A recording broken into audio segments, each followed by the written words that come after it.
Buenas tardes, iglesia. Buenas noches, buenas tardes. ¿Cómo estamos? Nos debemos sentir felices. Yo no sé si todos ustedes pueden, cuando alaban y exaltan y adoran al Señor, pueden abandonarse en ese cántico que uno realiza. Porque cuando uno se abandona es como que puede desprenderse de un montón de cosas que a veces nos impiden adorar al Señor como realmente Él se merece. A veces no podemos tener la conciencia real de la grandeza de nuestro Dios. Y decía Susana, cuando estamos en esos momentos de dificultad, ahí es como que podemos palpar y ver y entender que realmente tenemos un Dios increíble. Pero tenemos que también vivirlo, aun cuando todo parece normal, aun cuando las dificultades no están o no se presentan. Él sigue siendo increíble. Y aunque usted no lo vea, la tierra canta, el cielo le adora, el sol habla de su gloria. Gracias, Señor, por esto. Gracias, y que su espíritu y mi espíritu siempre puedan buscarlo para adorarlo como Él se merece. Amén. Y lo digo esto porque a usted le tiene que pasar las mismas cosas que a mí. Y yo siento que no siempre estoy en ese éxtasis y en esa adoración plena que merece mi Dios, que merece nuestro Señor. Pero firmes en tratar de vivir cada día reconociendo que Él es el Señor de todas las cosas. Amén. Perdón que hice esta pequeña reflexión, pero a mí me gusta adorarlo y me gusta sentir su presencia y me gusta desconectarme del que tengo al lado y del que tengo atrás y del que me mira y no me mira. Me gusta, porque es como que vamos entrando en las profundidades del espíritu. Empezamos a desprendernos de las cosas del mundo y entramos a ese adorar en espíritu y en verdad que el Señor nos pide. Amén. Le cuento que en esta noche vamos a hablar sobre el bautismo, ya que, ¿quiénes son aquellas personas que se van a bautizar el próximo domingo? Levanten la mano. ¿Quiénes se van a bautizar el próximo domingo? A ver. Bien, bien, bien. Vamos a refrescar algunas ideas, algunos conceptos sobre la palabra con respecto a esto. Y para eso vamos a partir de lo que el texto dice en Mateo 28, a partir del versículo 19. Lo vamos a buscar, ustedes me van a seguir. ¿Lo tenemos? Vamos a partir del versículo 18. Ustedes saben que desde el versículo 18 al 20, por más que el título comienza con la Gran Comisión, hay grandes verdades que yo en esta noche quiero recordarles y aquel que no las sabe, que las pueda entender. Dice el versículo 18, y Jesús se acercó y les habló diciendo: toda potestad me es dada en el cielo y en la tierra. Por tanto, id y haced discípulos a todas las naciones, bautizándolos en el nombre del Padre, del Hijo y del Espíritu Santo, enseñándoles que guarden todas las cosas que os he mandado. Y he aquí, yo estoy con vosotros todos los días hasta el fin del mundo. Amén. Aquí tenemos tres cosas importantes. Tenemos la gran afirmación de Jesús, tenemos la gran comisión y tenemos la gran animación. Y yo, antes de entrar a poder ampliar un poco el concepto o lo que significa el bautismo, quisiera resaltar esto porque es fundamental para nuestras vidas y para la vida de la iglesia. Decíamos que hay tres cosas. Una gran afirmación que tiene que ver con que Jesús dice: toda potestad me es dada en el cielo y en la tierra. Con una gran comisión que tiene que ver con lo que Jesús les encomienda a sus discípulos, y con una gran animación, una gran consolación, porque Jesús anima a sus discípulos a la tarea que va a venir, diciéndole: yo estaré contigo, yo estaré con vosotros todos los días hasta el fin del mundo. O sea que en este texto tenemos tres cosas fundamentales. Y fíjense que dice: toda potestad me es dada en el cielo y en la tierra.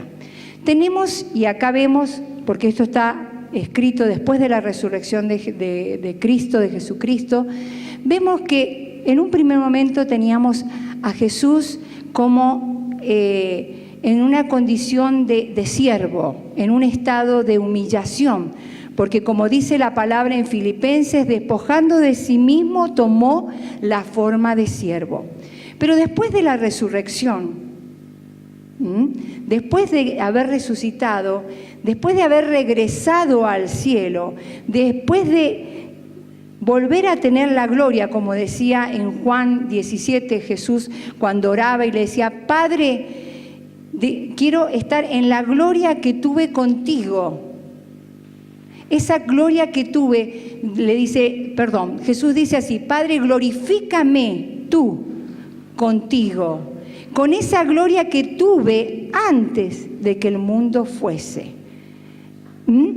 Y por último, esto lleva a que realmente, después de estar en esa condición de siervo, después de ser glorificado por el Padre a través de lo que hace la resurrección, el Señor Jesús es colocado por encima de todas las cosas. Él dice: toda potestad me es dada en el cielo y en la tierra. Esto lo vemos en Efesios, cuando en el capítulo 1, Pablo comienza a relatar y habla del poder de Dios para resucitar a Jesucristo de los muertos. Y dice: sentándolo a la diestra del Padre en los lugares celestiales. ¿Sobre qué lo sentó? ¿Sobre qué es su autoridad?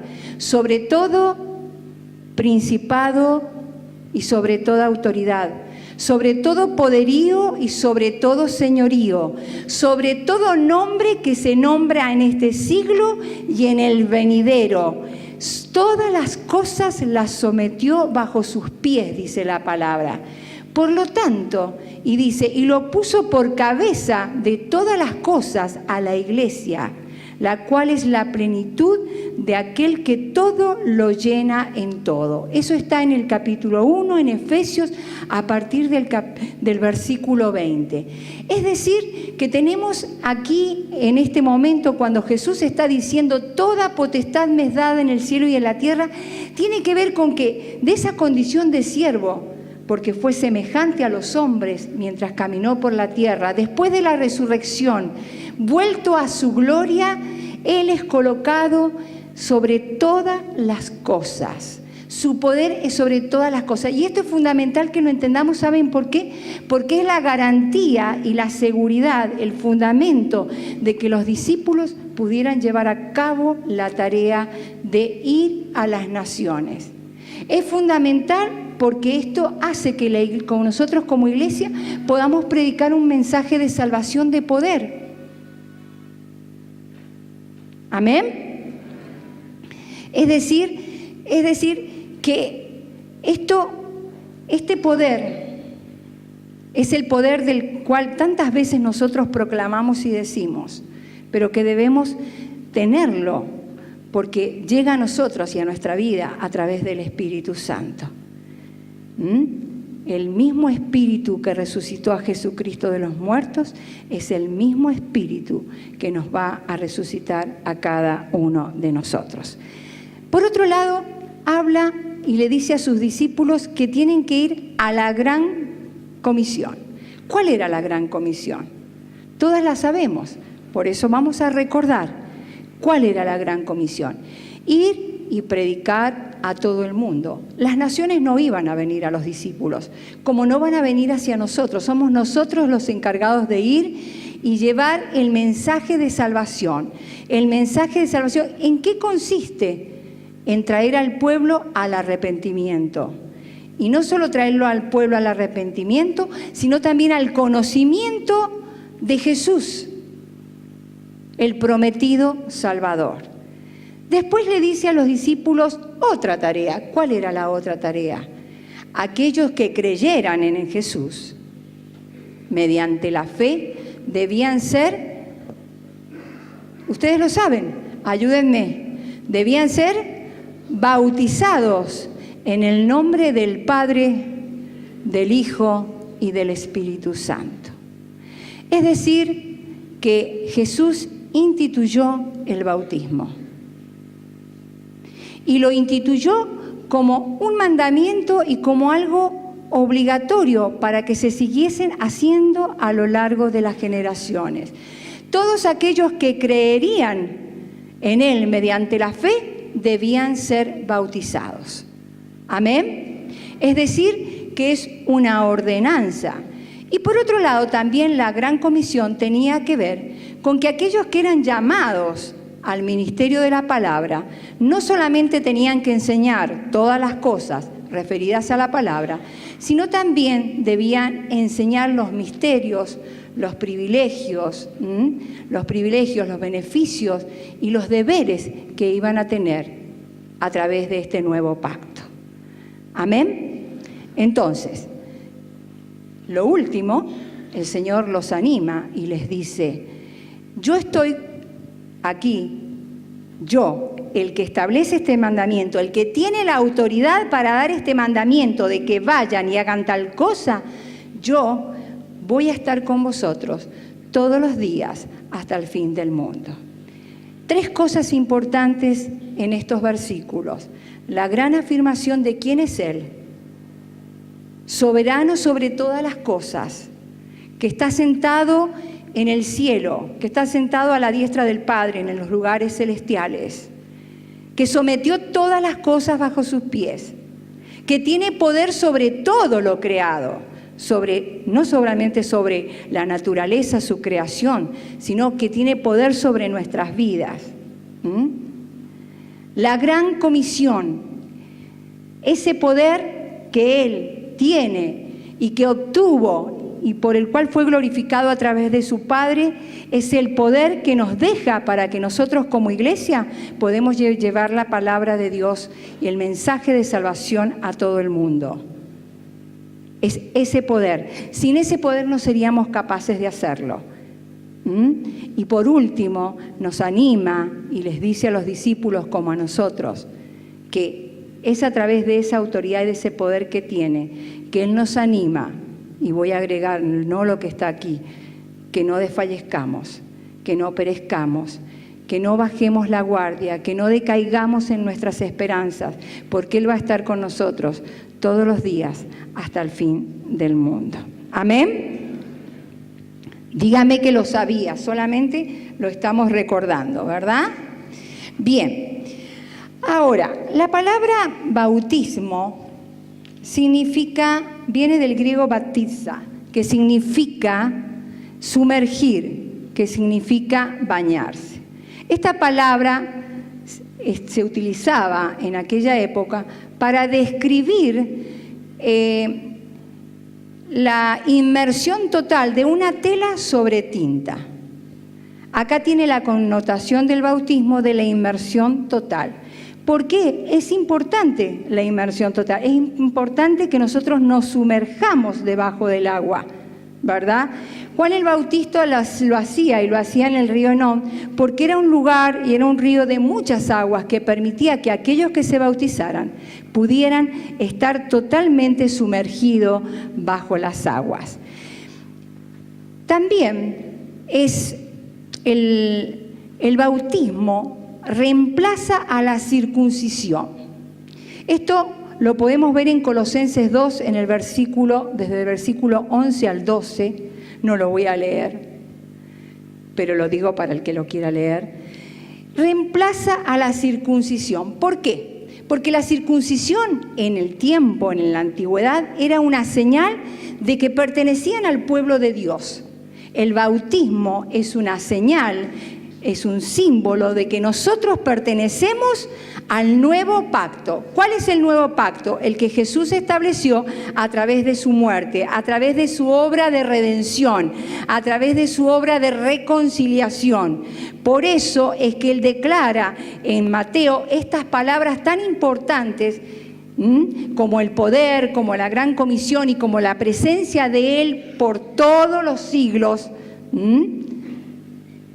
Entonces, es un símbolo que reemplaza a la circuncisión.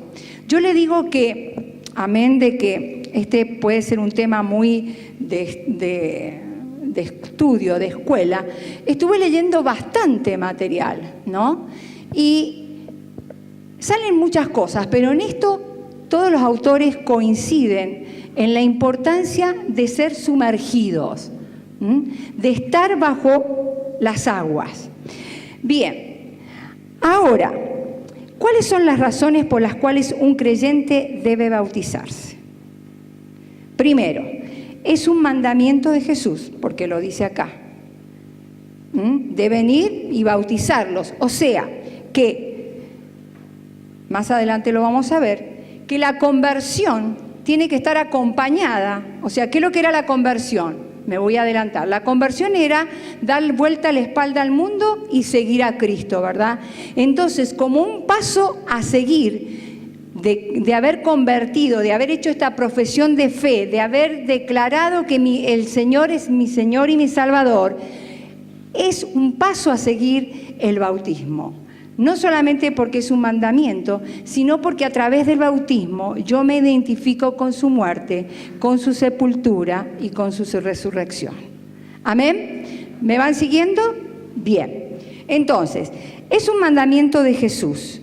Es la señal de que aspira a una buena conciencia hacia Dios. Y acá sí quiero que me acompañen y busquen 1 de Pedro 3:21. Dice 1 de Pedro 3:21. Voy a leer el versículo y después voy a volver hacia atrás. El bautismo que corresponde a esto ahora nos salva, no quitando las inmundicias de la carne, sino como la aspiración de una buena conciencia hacia Dios por la resurrección de Jesucristo. Lo voy a leer ahora a partir del versículo 18 para que ustedes entiendan en el contexto en que está escrito. Porque también Cristo padeció una sola vez por los pecados, el justo por los injustos, para llevarnos a Dios, siendo a la verdad muerto en la carne, pero vivificado en espíritu, en el cual también fue y predicó a los espíritus encarcelados. Sígame. Él fue y predicó a los espíritus encarcelados, los que en otro tiempo desobedecieron, cuando una vez esperaba la paciencia de Dios en los días de Noé, mientras que se preparaba el arca, en la cual pocas personas, es decir, 8, fueron salvadas por agua. El bautismo que corresponde a esto ahora nos salva, no quitando las inmundicias de la carne, sino como la aspiración de una buena conciencia hacia Dios por la resurrección de Jesucristo. Necesitaba leer anteriormente por qué. Porque dice que acá el agua es tipo del bautismo. En la época de Noé, el agua salvó, por así decir, de la catástrofe a Noé y a su familia. La palabra dice solamente 8 se salvaron. El agua simbolizó, el diluvio simbolizó para el resto del mundo, representó el juicio, la muerte de los malvados. Pero sin embargo para Noé representó la salvación. O sea, que el bautismo es símbolo de salvación, porque destaca, como decía recién, la muerte, la sepultura y la resurrección. Entonces, cuando acá Pedro dice que es una señal de aspiración hacia una buena conciencia, hacia Dios, es el compromiso de usted y mío, de que cuando nosotros realizamos eso, aspiramos a llevar en nuestra vida real el significado verdadero de lo que significa el bautismo. Como una aspiración de buena conciencia hacia Dios, de reconocer que quién es Dios, de reconocer que el bautismo vino a mí, amén de que es un símbolo, vino a mí como salvación, porque a través del bautismo yo reconozco que muero a la vieja vida para resucitar a una nueva vida. Por eso se destaca en el bautismo la muerte, la sepultura y la resurrección de Jesucristo. ¿Me van siguiendo? ¿Amén? Bien. Primero, es un mandamiento de Jesús. Segundo, como dice Pedro, es una aspiración hacia una buena conciencia, hacia llevar en mi vida real el significado de lo que es bautizarse. Tercero, porque Jesús mismo fue bautizado. Cuarto, porque significa o simboliza el lavamiento o limpieza de nuestra vieja vida, como les decía recién. En Hechos 22, Pablo comienza a contar su conversión. Todos la hemos escuchado. Y él decía en su conversión, él relataba y relataba cómo Ananías le había devuelto la vista y cómo después de devolverle la vista le decía que Dios lo había elegido como testigo para que fuera y dijera lo que había visto y oído. Y le dice en el versículo 16, ahora pues, ¿por qué te detienes? Levántate. Esto contaba Pablo que le decía a Ananías a él. ¿Por qué te detienes? Levántate y bautízate y lava tus pecados invocando su nombre. Es decir, que el bautismo simboliza lavamiento y limpieza de nuestra vieja vida. No es que, quiero recalcar esto, es un símbolo, porque lo que nos limpia realmente de nuestra vieja vida es la sangre de Jesucristo y el poder de la palabra en nuestras vidas. Pero así como decía en Pedro, el diluvio significó y fue un tipo del bautismo, el bautismo también es un símbolo que simboliza la muerte, la sepultura y la resurrección de Jesucristo. Es una confesión externa. Confesar externamente, hacerlo público de lo que ha pasado en nuestro corazón, de lo que ha pasado en nuestro interior, ¿verdad? Expresa nuestra identificación con Jesús en su muerte y resurrección. Es un testimonio público delante de los hombres de que renunciamos al pecado y al mundo. Miren todo lo que simboliza el bautismo. Es el testimonio de un nuevo pacto con Jesús, de vivir por Él y para siempre. ¿Cuál es la confesión? Yo lo podría resumir con 2 palabras o con menos palabras de las que estoy diciendo, como siempre decimos cuando hablamos del bautismo. Nos sumergimos, morimos a la vieja carne y resucitamos a la nueva carne. En Romanos 3:21, en Romanos 6, que no lo tengo acá, o sí lo tengo acá, sí, en Romanos 6 dice, porque somos sepultados juntamente con Él para muerte por el bautismo, a fin de que como Cristo resucitó de los muertos para la gloria del Padre, así también nosotros andemos en nueva vida. Fíjense que dice, porque somos sepultados. Cuando yo hablo de ser sepultados, hablo de enterrarme, ¿verdad? Hablo de enterrarme. Esto simboliza un entierro, es decir, que cuando una persona es bautizada, literalmente en el ámbito espiritual, está siendo enterrada en una tumba para resucitar o para salir a una nueva vida. Quizás estos parecen conceptos muy teológicos, pero es el significado y la importancia de lo que el bautismo tiene. Usted lo que tiene que saber que un proceso que continúa a la conversión es el bautismo. Por último, ¿cuáles son las cosas que yo hago o confieso cuando yo me bautizo? Que Jesús es nuestro Señor y Salvador. Y que si el Señor es mi Salvador y es mi Señor, y es una expresión interna de lo que me pasó en mi corazón, yo no tengo por qué tener vergüenza. Esto me permite no solamente declarar esto, sino ser parte de una iglesia, de un cuerpo en Cristo. Segundo, que hemos cortado con el mundo. Yo les hablé de la conversión. Dar vuelta la espalda al mundo para mirar y seguir a Cristo. Que hemos roto el pacto con el diablo y que hemos sido trasladados al reino de Dios.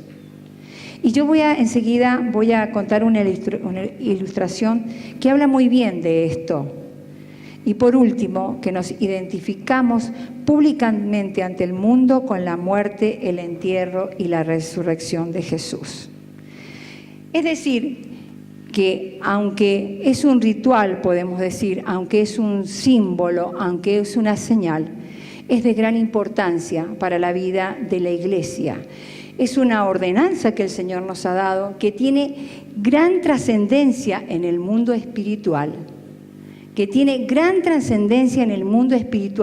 por lo que significa, por lo que supuestamente cada uno de nosotros entendemos cuando tomamos la decisión de sumergirnos bajo el agua y volver a salir del agua. Estamos diciendo no a la vieja vida, no al mundo del pecado, no al mundo, a las atracciones del mundo, sino me inicio en una nueva vida. Yo me identifico, no es que yo muero, yo me identifico a través de ese acto en la muerte, me identifico en la muerte, en la sepultura y en la resurrección de Jesucristo. Hay una ilustración que habla de poder visualizar, y yo en algún momento lo compartí acá, de poder visualizar a dos campos, uno paralelo al otro, que están separados por una gran muralla. Cada campo a su vez está rodeado, está cerrado por murallas tan altas que es imposible poder salirse de ese lugar, de ese campo. El autor dice, visualice un paisaje británico. No sé cómo será un paisaje británico, pero sí puedo visualizar dos campos extensos, rodeados por murallas tan altas que no tengo forma, no tengo posibilidad humana de poder salir de ellas. Cada uno de nosotros en algún momento de nuestra vida pertenecimos a ese lugar, a ese campo, donde el gobernador era Satanás y el pecado. Luego viene Dios a través de su gracia, desciende y decide sacarnos, porque humanamente no hay posibilidad de salir de ese lugar. Decide sacarnos de ese lugar y trasladarnos al otro campo, donde el gobernador es Jesucristo y su justicia. Ese trasladarnos de un lugar al otro, que solamente lo puede hacer la gracia de Dios. Hablamos de un campo donde el gobernante es Satanás, hablamos de un campo y decir el gobernante es Satanás, es decir, somos esclavos, es decir, vivimos en una vida totalmente esclavizante, porque todos aquellos que hemos hemos salido del mundo para pasar a transitar los caminos de Dios, podemos hablar de que nuestra vida ha sido transformada, que nuestra vida ha sido cambiada, de que tenemos ahora, que podemos llamarnos, como declarábamos recién en la canción, sentirnos invencibles, sentirnos vencedores, no porque nosotros seamos superhombres, sino porque la gracia, porque el poder de Dios se manifiesta en cada uno de nosotros, otorgándonos esta posibilidad de poder salir de ese mundo en el que nos sentíamos prisioneras. Esto cambia nuestra relación, ese trasladarnos, ese salir de ese lugar, de esa vieja vida, de esa vieja naturaleza, nos da la posibilidad de estar en otra posición totalmente distinta. Y nos da una relación con el pecado totalmente distinta. ¿Sabe por qué? Porque a pesar de que nos encontramos del otro lado y a pesar de que escuchamos la voz de Satanás llamándonos, ya no estamos en ese campo. Estamos ahora en el campo de Dios, donde la gracia y el poder de Él nos ayudan en nuestra debilidad. Y a pesar de que el haber vivido en aquel campo hizo que yo tuviera hábitos, por lo cual me llevan muchas veces en mi vida a ser reincidente del pecado. Cada vez la voz de Satanás, cada vez el llamado de Satanás a pecar, se siente más lejos. Porque en esa gracia santificante en la que yo voy creciendo, me voy haciendo fuerte y el pecado va quedando atrás. Cada vez el pecado no se enseñorea de mí, sino que yo puedo vencerlo por esa gracia que me otorga y que viene a través del Señor Jesucristo. Por eso, vuelvo a decir, es importante que nosotros entendamos nuestra nueva posición, que entendamos quiénes somos ahora. Y cada paso que nosotros hacemos desde que nos convertimos y declaramos que Él era nuestro Señor y nuestro Salvador, donde intervinieron nuestra fe, por la cual yo me apropié de esa salvación, el arrepentimiento, el bautismo y el don del Espíritu Santo, vienen a ser como los 4 elementos más significativos de lo que vendría a ser el proceso de nuestra conversión. Amén. Entonces, ¿qué es lo que usted tiene que saber? ¿O qué es lo que vamos a recordar? El bautismo es un mandamiento. Esto es lo más sencillo, es un mandamiento. El Señor Jesús se bautizó. Es el lavamiento de una vieja vida. Por eso yo me sumerjo bajo el agua para resucitar a una nueva vida, identificándome en Cristo Jesús. Amén. No va a haber cursos de bautismo. Estamos hablando del bautismo para aquellos que el domingo van a tener que bautizarse. Amén. Se han quedado, han recibido una clase de bautismo. Me mira. He seguido. Bueno, espero que les quiero contar que hay mucho para hablar sobre el bautismo, pero sería entrar en un tema que arduo. Después, para aquel que quiere interiorizarse, puede leer. Voy a decir algo más que no lo he dicho. ¿Qué se dice del bautismo de los niños? Hay muchos comentaristas, algunos están de acuerdo y otros no. Pero la respuesta a esta pregunta es que todo aquel que ha hecho, todo niño que ha hecho, no que es presionado por sus padres para bautizarse, no es que es convencido por sus padres, sino que ha hecho esta profesión de fe, este deseo de recibir al Señor como su Señor y Salvador, y que lo hace concienzudamente, o sea, de verdad, sin presión alguna, puede bautizarse. ¿Está claro? Bien. Bueno. Amén.